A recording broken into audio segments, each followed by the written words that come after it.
अस्सलाम वालेकुम मेरे समझदार पाकिस्तानियों। मेरा नाम रेहान तारिक है और आप मेरा यूट्यूब चैनल और फेसबुक पेज देख रहे हैं। करोड़ दरूद आकाए दो जहां नबी मेहरबान मोहम्मद मुस्तफ़ा सल्लल्लाहु अलैहि वसल्लम पर।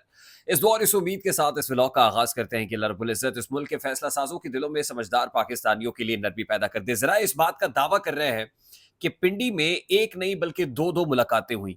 एक मुलाकात तो चीफ मिनिस्टर केपी के अली अमीन गंडापुर की हुई। सवाल यह है कि दूसरी मुलाकात किसकी हुई, कौन मिलने आया और क्या बातचीत हुई। अली अमीन गंडापुर की मुलाकात में क्या बातें हुई और अली अमीन गंडापुर के बाद होने वाली मुलाकात में किसने क्या कहा, इस हवाले से आज के इस व्लॉग में तमाम तर डिटेल्स आपके साथ शेयर करेंगे। उसके साथ साथ इमरान खान साहब ने अडयाला जेल से एक पैगाम एस्टैब्लिशमेंट के नाम और एक पाकिस्तान तहरीक इंसाफ के कारकुनान के नाम भेज दिया है। और पाकिस्तान तहरीक इंसाफ की एक रहनुमा है जो गुज़श्ता रोज से लापता हो गए हैं।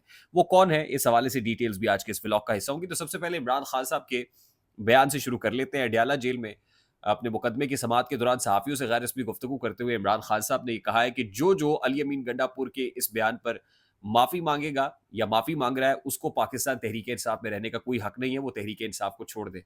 फिर वो कहते हैं कि अली अमीन गंडापुर को इस्टेब्लिशमेंट ने मुज़ाकरात के लिए बुलाया और बुलाकर बिठा लिया, धोखे से बुलाया गया और बिठा लिया गया। फिर वो कहते हैं कि जो 22 सितंबर का लाहौर का जलसा है वो किसी सूरत मुलतवी नहीं होगा। पाकिस्तान तहरीक इंसाफ हर सूरत 22 सितंबर को लाहौर में जलसा करेगी। उसके साथ साथ यानी एक पैगाम तो उन्होंने अपने कारकुनान को दिया है कि आपने अपने रहनुमाओं को दिया है कि अली अमीन गंडापुर के स्टेटमेंट जो लबो लहजा इस्तेमाल किया गया उस पर कोई माफी नहीं मांगनी। अगर आप माफी मांगेंगे तो फिर आप पाकिस्तान तहरीक इंसाफ का हिस्सा नहीं रहेंगे, फिर आपको कोई हक नहीं कि पीटीआई में रहे। दूसरी बात वो ये कर रहा है कि लाहौर में जलसा होगा और साथ ही जो बड़ा इंपॉर्टेंट स्टेटमेंट है उन्होंने ये दिया है कि आज से मैं मुज़ाकरात के तमाम तर दरवाजे बंद कर रहा हूं।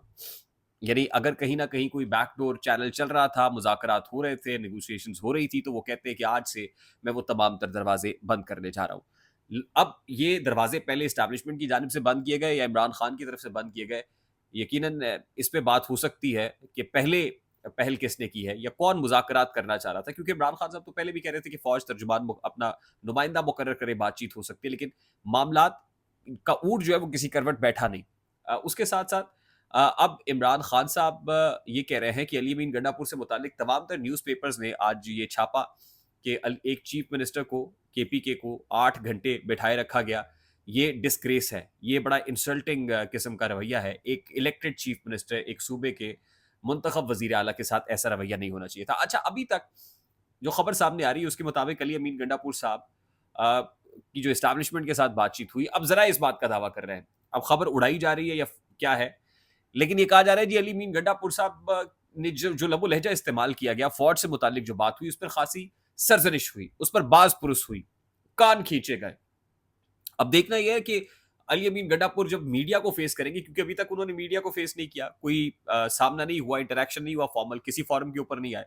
वो आएंगे तो क्या कोई अनकंडीशनल अपॉलॉजी करेंगे, यानी जो कुछ उन्होंने कहा उसके ऊपर कोई गैर मशरूत माफी मांगेंगे, या फिर वो इस्तीफा टेबल करेंगे कि ये मेरा इस्तीफा पड़ा हुआ है, मैं अनकंडीशनल अपॉलॉजी नहीं करता। अब अपॉलॉजी अगर करेंगे तो फिर तो इमरान खान ने कहा है अली अमीन गंडापुर, क्या अली अमीन गंडापुर के स्टेटमेंट पर जो माफी मांगेगा वो तहरीक इंसाफ का हिस्सा नहीं रहेगा। तो एक बहुत क्लियर कट इंस्ट्रक्शन है।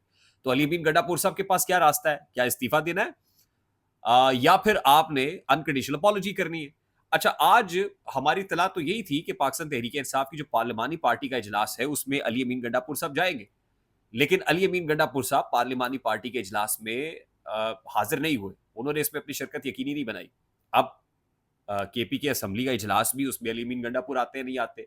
जिस वक्त मैं व्लॉग रिकॉर्ड करा रहा हूँ तब तक तो उनकी कोई इतला नहीं है कि केपी असम्बली के अंदर भी पहुंचेगा या नहीं पहुंचेगा, लेकिन जब भी उन्हें जो भी इंटरेक्शन करना है, मीडिया इंटरेक्शन में आना है या असम्बली के फोरम पे आना है या अपने रहनुमाओं का सामना करना है, तो उनको बताना तो पड़ेगा ना कि हुआ क्या था, किससे मुलाकात हुई, क्या कहा गया और अब आपने क्या करना है, माफी मांगनी है, इस्तीफा देना है, आइंदा का लाहेमल क्या होगा, कुछ भी क्लियर नहीं है। बड़ी वेग पिक्चर है, बहुत अनक्लियर पिक्चर है।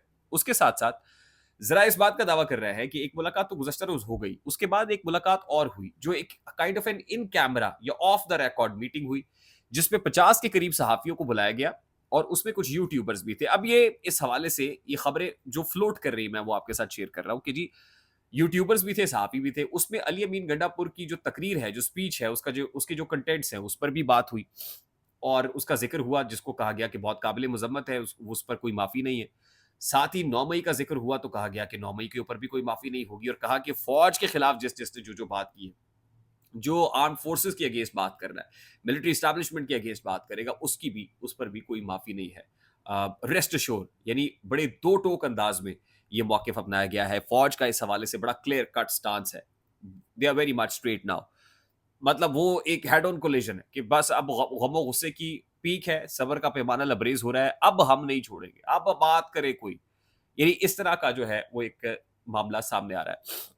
उसके साथ-साथ अब बहुत मुश्किल हो जाएगा यकीनन पाकिस्तान तहरीक-ए-इंसाफ के उन लोगों के लिए जो मीडिया अपीयरेंसेस करते हैं, टीवी टॉक शोज़ के अंदर आते हैं। कहाँ खड़े होना है, उन लोगों के लिए जो विकेट की दोनों तरफ जिनको मैं कहता हूँ खेलते हैं, वो इस तरफ हो या इस तरफ हो। अब शायद इमरान खान साहब ने जब ये कह दिया है कि कोई अपॉलॉजी नहीं है, अब आपको क्लियर कट एक वे लेना पड़ेगा या इधर रहें या उधर रहें, तो इसके बाद मुश्किल उन लोगों के लिए है जो दोनों तरफ खेलते हैं।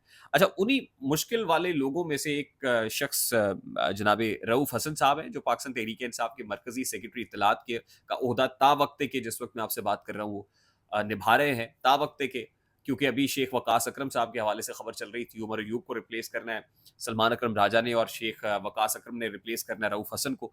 तो रऊफ़ हसन साहब से बताने वाले ये बता रहे हैं कि गुज़श्ता रोज़ से राब्ता मुनक़ता हो गया है। वो कहाँ है इस हवाले से कोई ख़ैर ख़बर नहीं है, ना कोई अता पता है, ना कोई लिखत पढ़त रसीद खाता, कहाँ गए? कोई उनसे राब्ता नहीं हो पा रहा।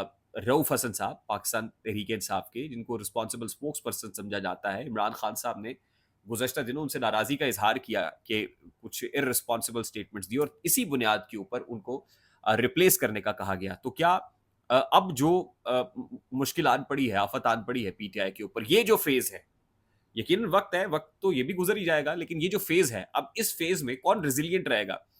कौन जुड़ा रहेगा पार्टी के साथ? कौन ये समझेगा कि पाकिस्तान तहरीक-ए-इंसाफ का भी कोई स्कोप है? एट लीस्ट फॉर नाउ मैं ये समझता हूँ मेरी दानिस्त में, ज़ाहिर है सियासत को किसी किसी इंडिविजुअल की, किसी जमात की एज़ अ होल अ, ख़ास तौर पे पॉलिटिकल पार्टी की, उसको ख़त्म कर देना बहुत मुश्किल काम है। हाँ, थोड़ी देर के लिए ब्रेक ज़रूर लगेगी, ये कड़ा वक़्त है, मुश्किल वक़्त है, ये पॉलिटिकल स्पेस स्क्वीज़ हुई है। लेकिन देखना तो यही है ना कि इसमें कौन कैसे रिएक्ट करता है। तो this is the news out from the centre so far. I hope मेरी बात आप तक पहुँची होगी। अगर पहुँच जाए तो वीडियो को लाइक और शेयर करना मत भूलिएगा। चैनल पे नए तो चैनल को सब्सक्राइब कर लीजिएगा। बेल आइकन ज़रूर दबाइएगा। मुझे रेहान तारिक को इजाज़त दीजिए। अपना बहुत सारा ख़्याल रखिएगा। अस्सलाम वालेकुम।